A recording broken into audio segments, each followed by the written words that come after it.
Here we've got OPPO Reno 4, and let me show you how to activate or deactivate dial pad tones on the following device.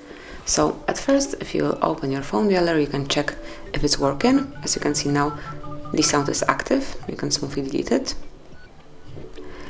And then if you would like to turn off the sounds, just open the settings, find and pick sound and vibration.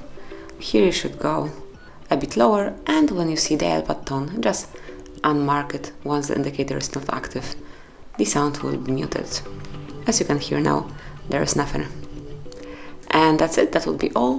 Thank you for watching. Please subscribe our channel and leave the thumbs up.